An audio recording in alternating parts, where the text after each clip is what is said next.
નમસ્કાર એવરીવન, ઓમજી ઓમ બધાને જય રામાપી. હવે વેઇટ લોસ ટિપ્સ ડે 10 10મો દિવસ છે આજે.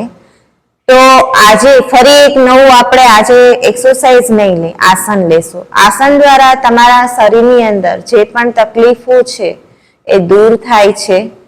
પ્લસ આસન પર તમે જો 1 મિનિટ ઓછામાં ઓછી, વધારેમાં વધારે 3 મિનિટ હોલ્ડ કરો તો એ આસનનું તમને બેનિફિટ મળે છે. બરાબર છે.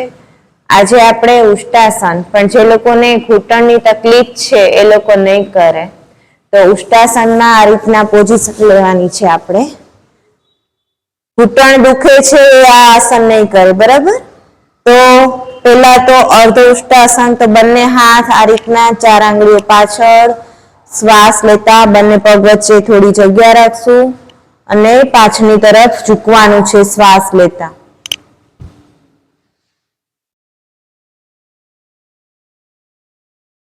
રિલેક્સ. હવે પૂર્ણ ઉષ્ટાસન, તો આ રીતના હાથને રોટેટ કરી ઓપોઝિટ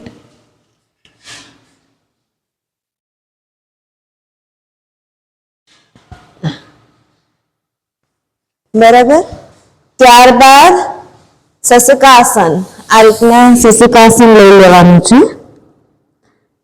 જો આ બંને આસનના બેનિફિટ તમને કહું છું. ઉષ્ટાસન, ઉષ્ટાસનથી શું થશે? ઉષ્ટાસનથી તમારી જે પેટની ચરબી છે વધારાની એ તો ઓગળશે, પાચન ક્રિયાને લગતી પ્રોબ્લેમ છે એ પણ દૂર થશે.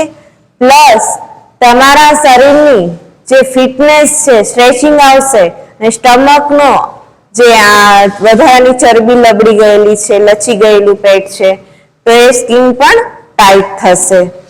ત્યારબાદ જે લોકોને થાઇરોઇડ છે તો થાઇરોઇડ માટે પણ શ્વાસ લેતા અપ જોઈએ છે તો એ પણ હોલ્ડ કરીશું, તેના પણ બેનિફિટ છે. બરાબર છે. તો બહુ સરસ આનો બેનિફિટ છે ઉષ્ટાસનનો. આપણે ઓછામાં ઓછી 1 મિનિટ, વધારેમાં વધારે 3 મિનિટ આપણે હોલ્ડ કરીશું. કમરના દુખાવા માટે પણ ખૂબ જ સરસ છે.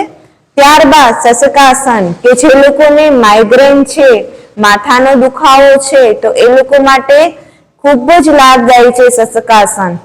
ટેન્શન રહે છે, ચિંતાવાળો માઇન્ડ રહે છે, ઊંઘ નથી આવતી, ક્યારેક વિચારવાયું થઈ જાય છે, તો ત્યારે શું કરવાનું?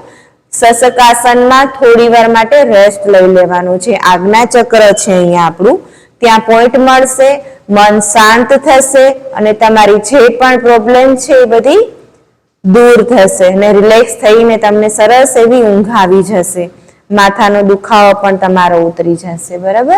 આજ માટે એટલું જ. ઓમજી ઓમ બધાને.